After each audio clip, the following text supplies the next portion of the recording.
set off to enjoy the evening in the pub with some friends and her brother John. Rachel was very close to her family and was going to spend that night at her parents' house on Hall Road.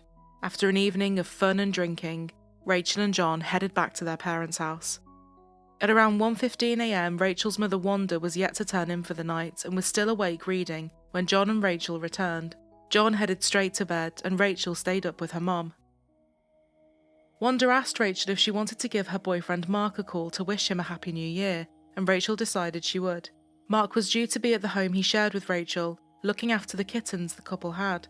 Rachel dialed the number, but the call rang out. She then called his mobile, and the person who picked up was not Mark, but a mutual friend. Rachel could hear a party going on in the background, and it turned out he had been invited to a house party and agreed to go.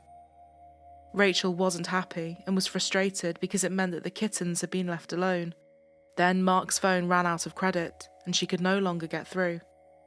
As Rachel disappeared off, Wanda assumed she was going to bed, but Rachel soon reappeared, changed her shoes and headed for the front door, telling her mom goodbye.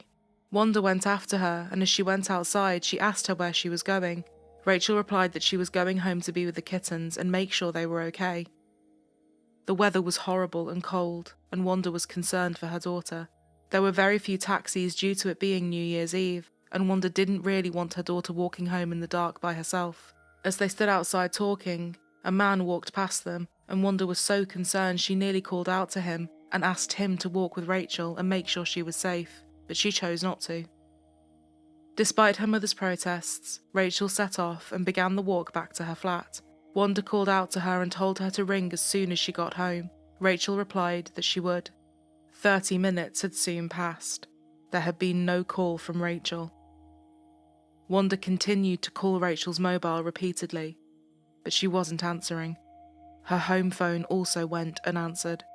Wanda tried to think about where she could be. Maybe she had gone out looking for Mark, but the time continued to tick by, and it had now been 2 hours since Rachel had left, and there was still no word from or sign of her.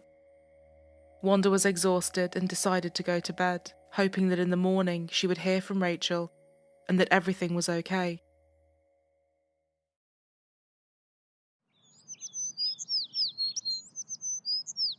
As daylight broke, Wanda's phone rang. She got out of bed and ran downstairs as relief washed over her, hoping it was her daughter.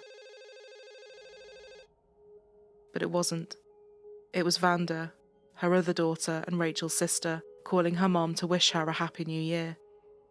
Wanda spoke to her son John and her husband Ray and told them that Rachel had gone home in the early hours of the morning and failed to get in touch.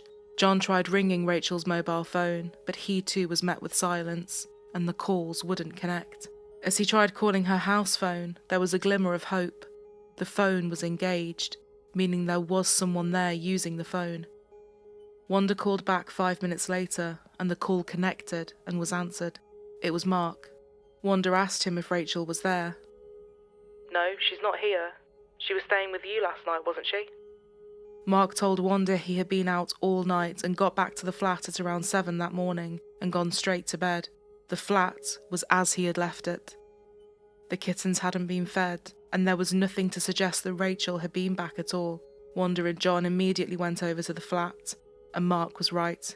She definitely had not made it back. This was so out of character for Rachel, and Wanda knew that something was very wrong with the whole situation.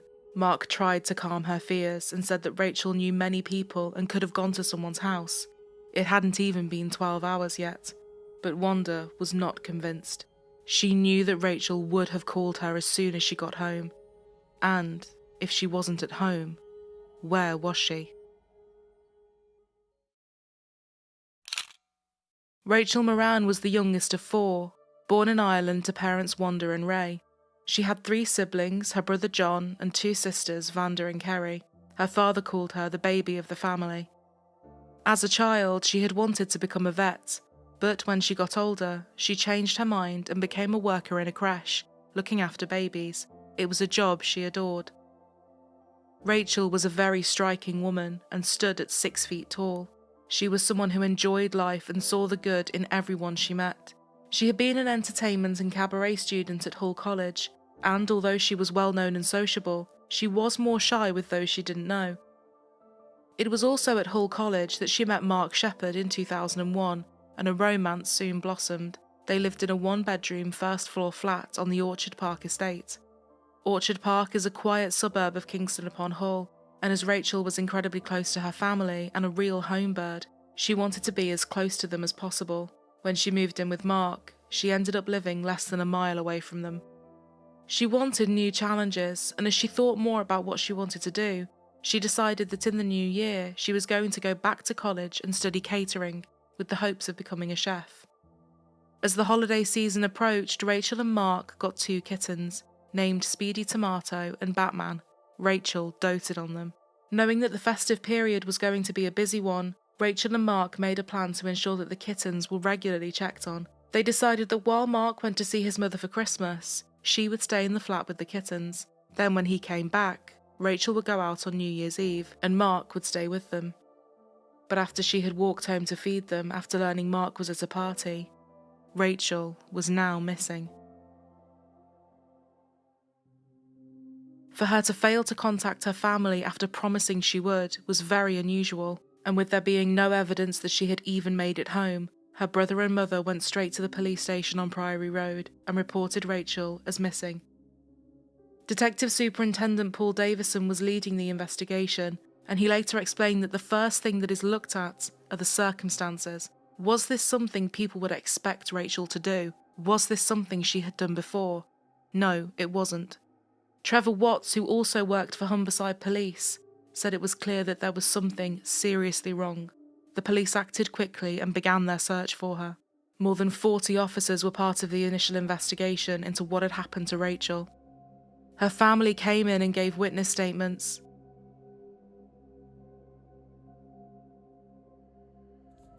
And I said, your father will kill me if he knows I've let you walk home on your own. And I said, I can't even put you in the car because I've had a couple of drinks. She said, it doesn't matter because I'm all right. Wanda mentioned to the police someone who could be a witness, the man who had walked past them on the street. And he was wearing a shirt in a similar colour to the blue one you're wearing today. Detectives began trying to find this person, and as they did, they also spoke to Mark.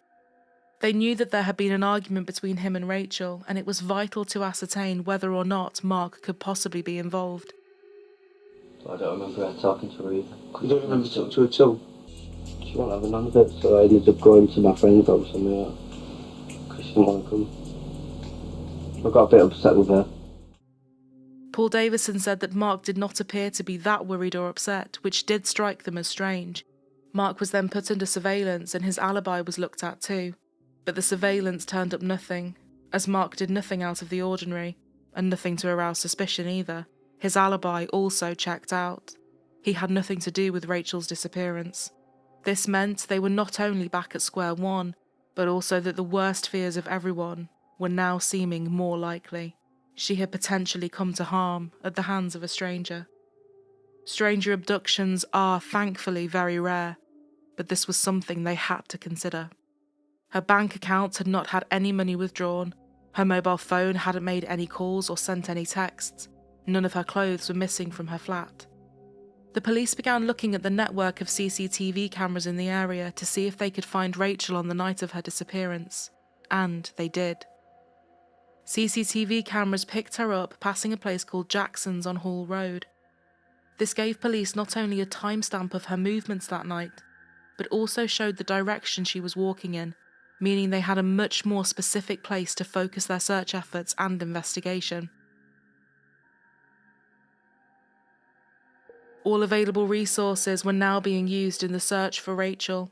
Police helicopters were deployed, the dogs were also out with their handlers, and police on horseback were used too. The Humberside Police diving team were drafted in to join the search, and all of this was deeply painful for Rachel's family, seeing how serious this now was.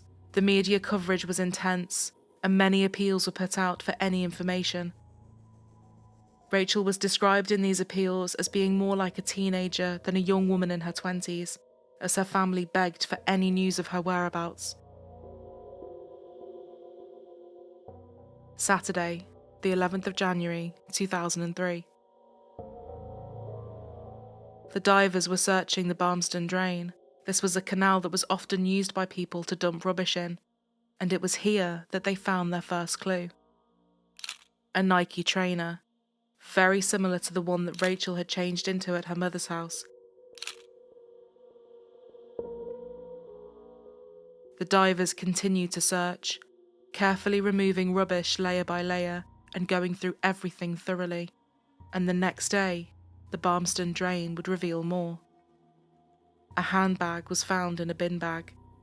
It was carefully removed and examined, and inside the handbag they found a mobile phone and makeup.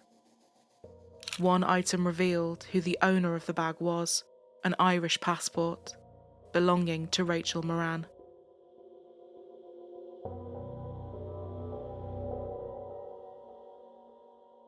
The handbag and the items within it had clearly been discarded in such a way as to ensure that it wasn't found.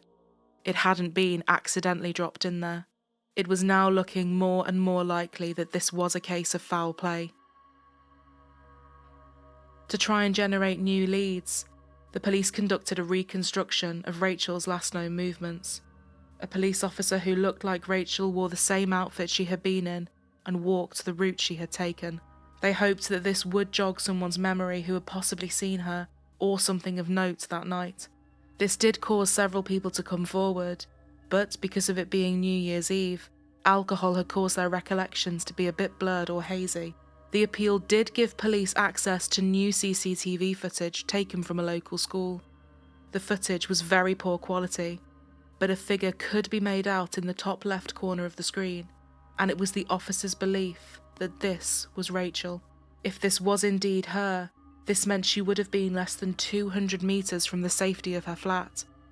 This also meant that if it was her, she had taken a route that was slightly different to the one they had first believed she had walked. They initially thought she had taken a route that was well lit, but if this was her on the footage, she had actually taken a route that was a lot darker. As the footage continued to play, they noticed something else. There was a figure running up behind Rachel. If she had vanished from around this point, maybe this person was responsible. This footage now meant that the police had an area to focus on, and as Officer Trevor Watts explained, 99% of bodies are found within 1 mile of the last sighting of the person. It was decided that every single home within 1.5 miles of Rachel's was to be searched. More than 100 officers were drafted in, and it became the biggest search ever undertaken by Humberside Police. It was an enormous risk for the force. The sheer amount of time and manpower needed to thoroughly search every property was enormous, but if there was a chance, no matter how small, that they were going to find Rachel, it was a risk they needed to take. Tuesday, the 28th of January, 2003. The search of the houses began. Each search team was made up of 3 people, a search specialist and 2 police officers, and as more and more houses were searched, Paul Davison received a call in the incident room. The caller was a police officer. He was deeply upset and distressed. The news that came through was shocking. PC Steve Dennison and his team had conducted a search of 19 Nash Court. The owner was a young man, and he had a friend, another male, who was visiting. The flat was dirty and unclean, with rubbish strewn about the place. The search of the property was quick, and the owner assisted the officers by showing them each room. There was no sign of Rachel. There was one last thing for them to look at: the bin cupboard that was part of the apartment block and belonged to number 19. They asked the owner for the key. He said he didn't have one, then he said he didn't know where it was, and then changed his story again and said that the key was maybe at his mum's. The officers found it odd. Why would he not have a key to a cupboard that was regularly used and a cupboard that was part of his property? The officers weren't budging. They needed to search it. They told him to find the key and find it quickly. He soon did. He handed it to the officer and went back into his flat. The door was finally opened. It was full of rubbish, including a carpet and boxes. They began to remove everything from the cupboard, and when PC Dennison turned back to remove more, he noticed that his colleague was just looking into the cupboard and not moving. As PC Dennison moved to see what his colleague was looking at, he saw a human leg in amongst the rubbish. After 4 weeks of searching, The hunt for Rachel Moran had ended. Her decomposing remains were found stuffed into the 3-foot by 3-foot cupboard, wrapped in a sheet, and barricaded behind the bags of rubbish. The flat she was found in was just 200 yards from her home. Both men were immediately arrested on suspicion of the murder of Rachel Moran. The owner of the flat was 23-year-old Michael Little. His friend was named Mark Fuller, and Mark immediately jumped up and protested that he had no idea what the officers were talking about. Michael told them that his friend knew nothing about it. Transport arrived to take Mark to the police station, and PC Steve Dennison was left in the flat with Michael Little. Michael Little then began to talk, and PC Dennison wrote down the following words in his notebook. Michael said, "I'm so glad you found her. I've wanted to tell someone for ages. It's such a weight off my chest. I saw the police stuff on the news and just hoped they came here. I've not told anybody else. Nobody knows. I can't be a normal person doing this. I must be evil or something. I saw her that night, walking alone, so I went over and spoke to her. She came back here for a drink and we chatted for a while but ended up arguing.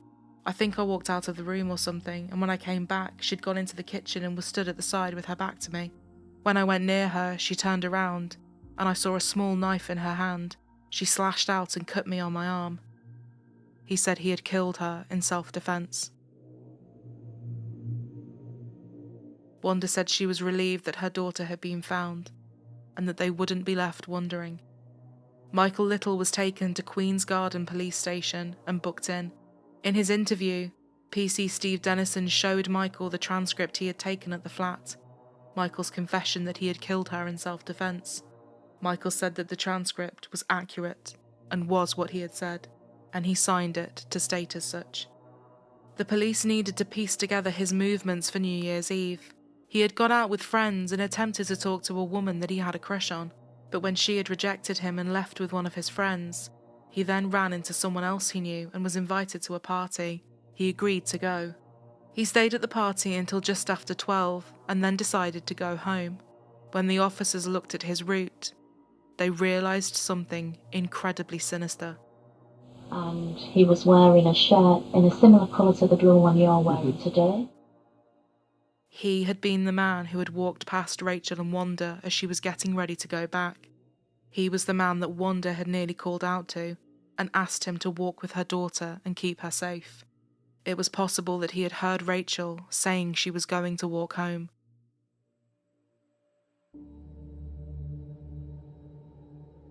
When looking at the CCTV footage from outside of Jackson's on Hall Road, a male was seen 3 minutes before Rachel came into view. It was none other than Michael Little.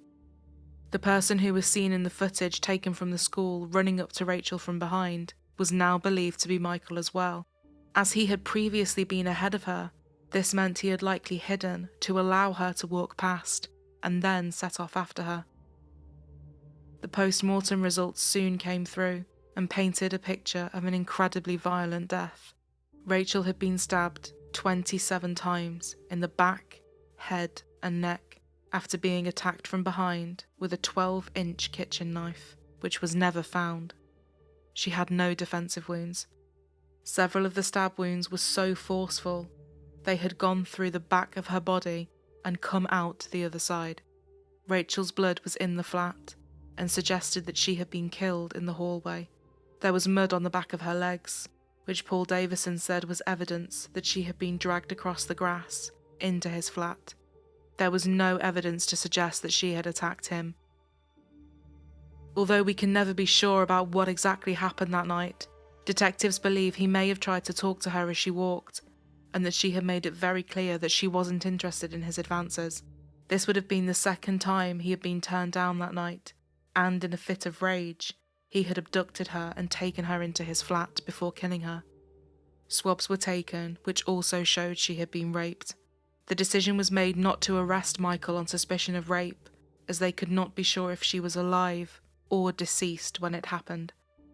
The block of flats that Rachel had lived in was opposite a children's playground, and on the other side of the playground was Michael's flat. The route she always took to her parents went directly in front of his window, where he would often sit, staring or drawing for hours on end. It is believed he had likely seen her walking past the window before. He had few friends, but officers did speak to the ones he had, and they spoke about his fantasizing about women and his claims that he had a girlfriend, something they knew wasn't true. When they described the alleged girlfriend he claimed to have, Michael had said she was a slim woman, standing at 6 foot, with blonde hair, details that matched Rachel. Despite what he had said in his flat, his story soon changed. He said that Rachel had approached him and asked to walk with him to feel safer. After going to his flat, he claimed that an argument had broken out between the two of them, and he had hit her across the face with the back of his hand.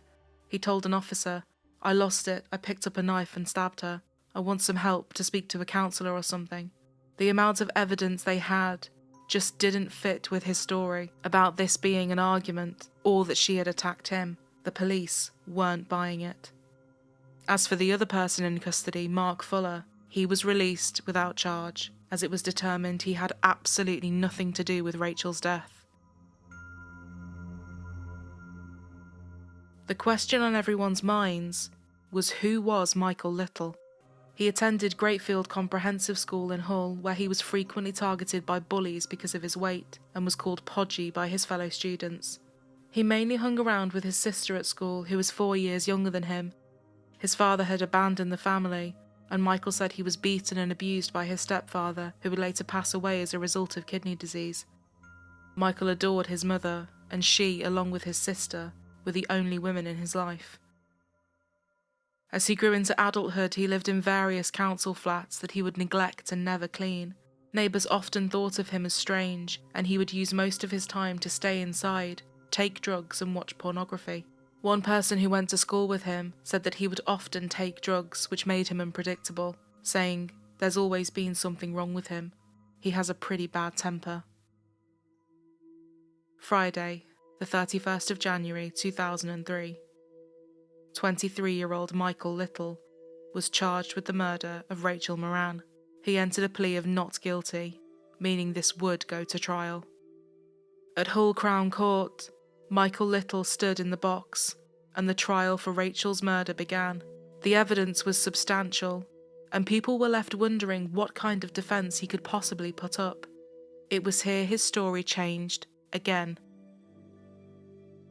He said that Rachel had agreed to have sex with him back at his flat, and that her murder had actually been committed by his friend, Mark Fuller. He said that in a fit of rage and jealousy after discovering Michael having sex with her, Mark had taken her life. He told the jury that Mark had gone, in his words, absolutely crazy, using a carving knife to kill her. He said that Mark had threatened to kill him and his family if he didn't take responsibility for Rachel's murder. Michael told the court that he regretted not doing more to help her during the attack, and claimed that he had been forced to clean up, get rid of the blood, and hide her body. I told him I was not going to help him, and he said I had no choice. I was extremely traumatised. I just didn't want to know. I just wished everything would go back to the way it was, he told the jury. On the witness stand, Mark was interrogated and quizzed in a brutal series of questioning. He denied playing any part in the murder of Rachel. He told the court he had gone to a party in the city before going to his mother's house in the early hours of the morning, on the day Rachel had been killed. Mark was not charged with any offence by the police. There was no evidence linking him to it, and he had an alibi. This story was nothing more than a desperate attempt by Michael to pin the blame on someone else. Prosecutor Jeffrey Marson QC called Michael's story a pack of lies and said that it did not stack up to the strong evidence presented. When the details of her injuries and what she had suffered were read to the court, members of her family left the public gallery in tears. The prosecution presented all the evidence, Michael making several excuses as to why he didn't have a key to the cupboard, the CCTV, her handbag being disposed of, her blood in his flat, the lack of any injuries on Michael, and the inconsistencies in his stories. It was a very strong case, but was it enough? The jury would deliberate for 9 hours following the 3-week trial. The longer the jury were out, the more worried the police were looking, said Rachel's father, Ray. Detective Superintendent Paul Davison added that he feared he would be found not guilty the longer the jury were taking. Wanda had attended the entirety of the trial, but could not go into the courtroom for the verdict. As silence fell on the courtroom, the verdict was read. Michael's defence had not swayed the jury. He was convicted of murder. Michael Little showed no emotion.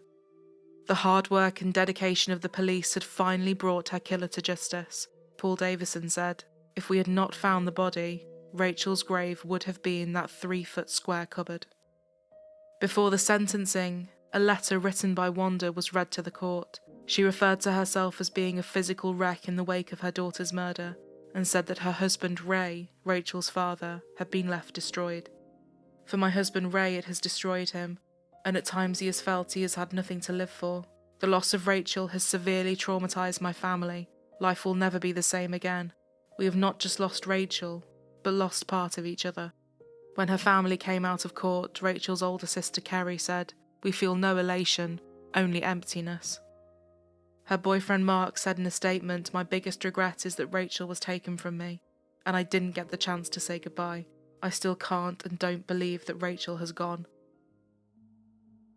Mr. Justice Hooper said that his attempt to blame an innocent man for Rachel's murder showed that Michael Little had a lack of concern for the truth, and a total lack of remorse.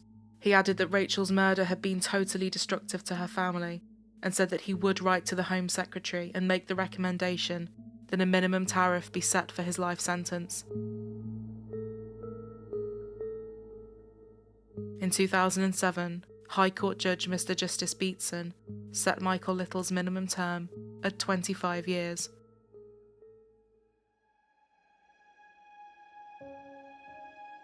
In 2010, it was reported that Rachel's sister, Vanda, had passed away following complications from chickenpox exposure.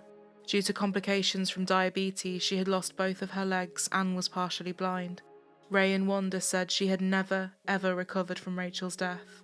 They believed that she had neglected treatment from the moment it was discovered that Rachel had disappeared, until Michael Little was convicted 10 months later. Ray said he took away part of Vanda on that New Year's morning. That full year I put down to Michael Little. Vanda was later buried next to her sister. Detective Superintendent Paul Davison, who had led the investigation into Rachel's disappearance, retired from the police force in 2012 after reaching the rank of Chief Superintendent following 30 years in the job. New Year's Eve is for many an evening to look forward to. It's a chance to be with those nearest and dearest and look forward to whatever awaits in the coming year. This was no different for Rachel. She was someone whose life was just beginning, and it was clearly filled with so much promise. Detective Superintendent Paul Davison later wrote a book about her case, simply titled Rachel. It was published with the blessing of Wanda and Ray. He remained in contact with them and spoke of their strength in dealing with such a loss.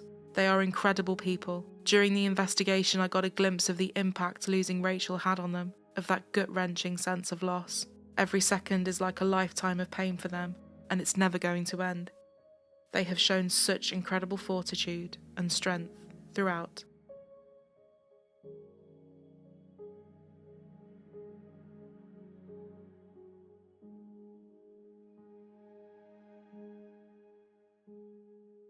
For those of you that like to listen on the go,